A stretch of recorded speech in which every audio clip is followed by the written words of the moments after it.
start now. 7 minutes. Right, so una kong tanong, ikaw po ba, Bonnie, ay nakatanggap ng buhay na walang hanggan? Yes or no? Ay, mali. Mali yung tanong mo, Mr. Moderator. Mali yung tanong, Mr. Moderator. Objection. Mali yung... Objection dito, Brother Bonnie, again? Bro? Wala sa tema. Wala sa tema. Balik ka muna ng grade 1. Wala sa tema. Okay, ang tema, maliwanag. Okay, ang biblical ba ang usas? Wala sa tema. Bakit pumunta ka dyan? Okay, Brother Pastor Rayan, meron ka bang counter objection before ako hahato? Yes, ang atin pong tema patungkol sa kaligtasan, Mr. Moderator, umamin siya na pagka makatanggap ng buhay na walang hanggan, ligtas yun. So ngayon, tinatanong natin, wala raw sa tema nasa tema yon. Okay, so ito yung judgment natin. Unang-una, ang topic kasi natin patungkol sa once save, always save. Meron naman doong word na kaligtasan, at lalo na dito sa rebuttal stage na babangkit na lahat-lahat at nakalatag na. So again, tinatanggap ko yan as a valid question. However, Brother Bonnie, pwede mong sagutin ng 10 seconds yan. Pakiulit, sagutin ko agad-agad. Pakiulit, sagutin ko agad-agad. Pakiulit, bro, Pastor. Yes, nakatanggap ka na ba ng buhay na walang hanggan? Yes or no? Yes or no? Yes, nakatanggap na. Yes. Hindi na naman kayo eh. Hindi na naman kayo eh. Bakit? Yung ba mga RCC, pag namatay, masasabi niyo bang wala ding buhay na walang hanggan? Pareho yan. Sabi nga ng talata, pag tinatanong ko yung mga RCC, nung nag-preach ako, nagsalita ako sa tatay ni Father Darwin, kayo ba'y nanampalataya? Yes. Oh, ibig sabihin, nanampalataya sila. Ligtas din sila. Ligtas din kami. Okay, so sabi mo, ligtas sila, ligtas kami. Sabi mo, nakatanggap ka ng buhay na walang hanggan. Tanong, yung bang buhay na walang hanggan, mapuputol o eternal? Eternal yun sa langit, hindi yun sa lupa. Eternal yun sa langit, hindi sa lupa. Wala ka namang mababasa sa lupa eh, eternal. Basahin mo ako nung talata, sa lupa, mayroong eternal at hindi sa langit. Amin kung mali ako. Next question. Okay, next question, 1 John 5:11, sabi doon, this is the record that God hath given to us eternal life. Tanong, yun bang hath given to us eternal life, past ba yun o present o future? Ay both yun. Pwede yun matanggap. Past, present, at future yun. Both nga eh. Time stop po na. Unahin natin ang objection na Pastor Ray. Anong objection? Yeah, ang objection ko po, ang tanong ko po kung yan ba ay past, present, or future. Hindi naman yun both dahil tatlo naman yung pagpipilian. So, tanong na okay. So, a counter objection meron ba before ako counter. Bro, ang counter ko ganito, both nga eh. Okay. So ganito. Bawal ba sumagot ng both? Okay. So ito yung judgment. Again, hindi naman bawal sumagot ng both. However, ang issue dito, bro, is tatlo kasi yung pagpipilian. Gusto ko lang i-confirm kung saan sa tatlo yung vote mo.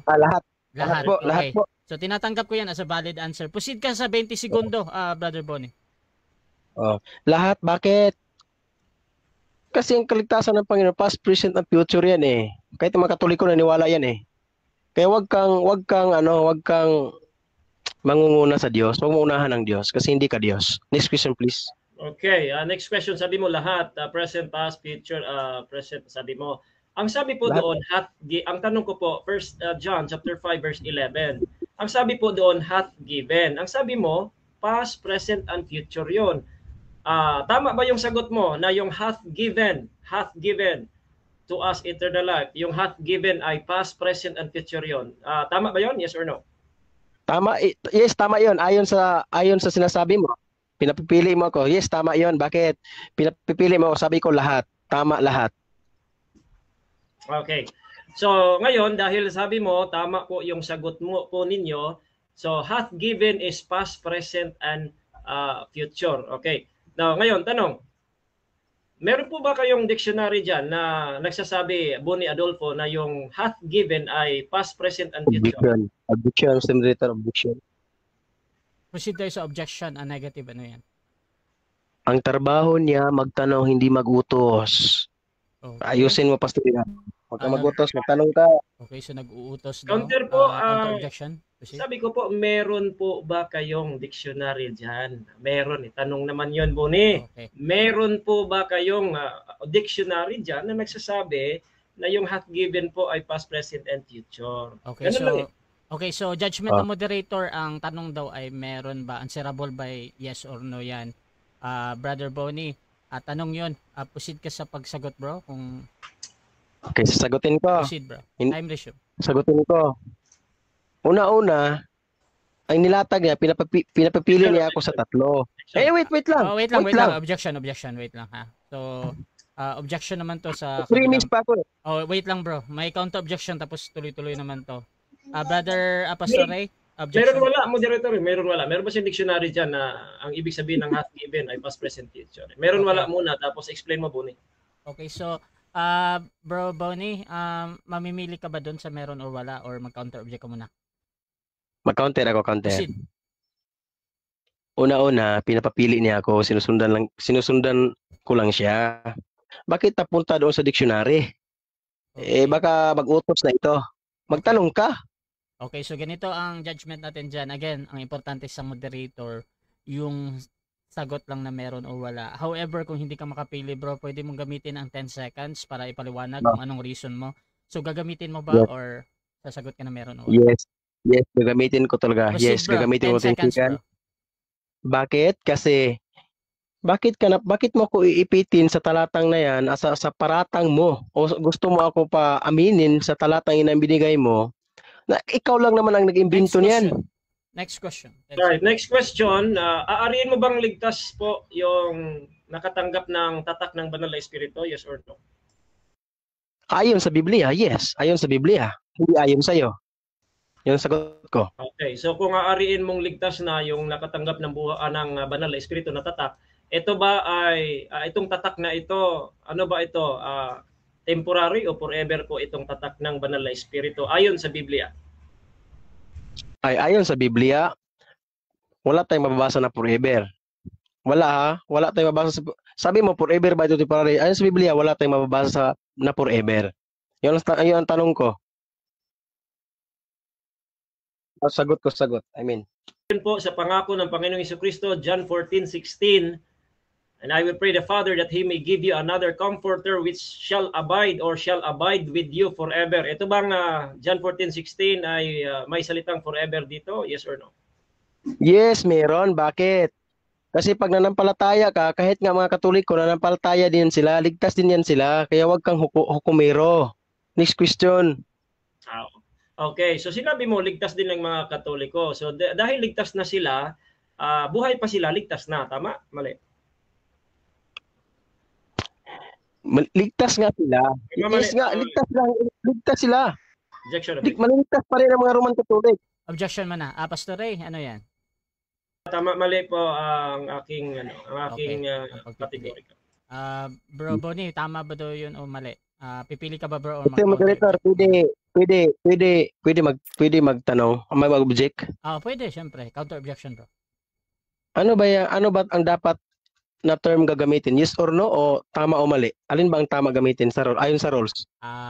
Ang question kasi bro depende sa pagpipilian. Ang question ngayon bro, ang tama or mali yung pagpipilian, bro. So, either mamili ka dun bro or 10 seconds pwede mong i-explain. So, mamimili ka ba bro? Di, pakiulit yung tanong. Paulit mo na, time stop to. Story.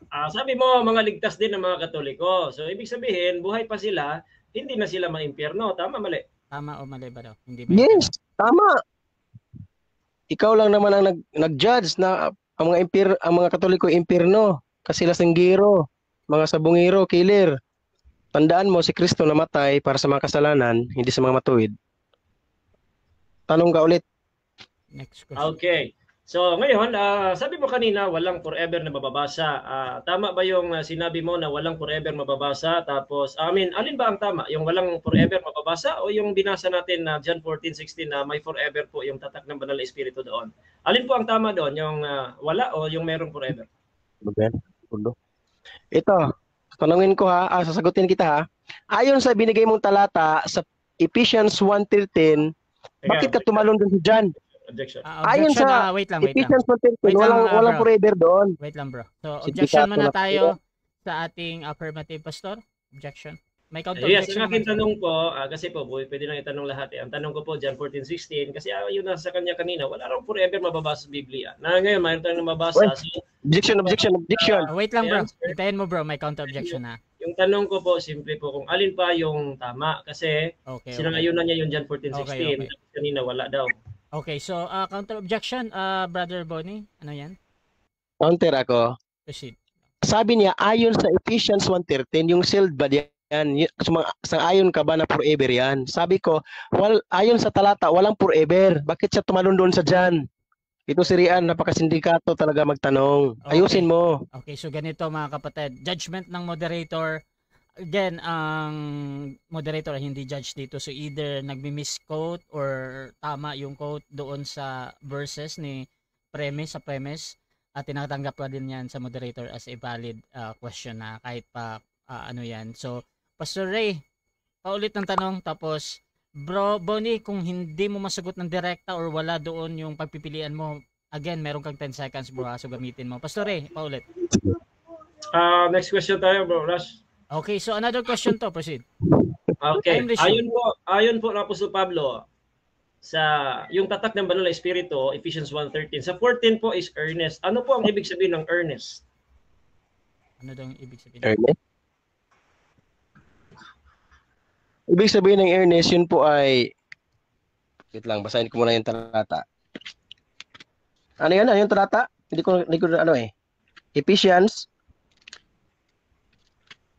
1:13.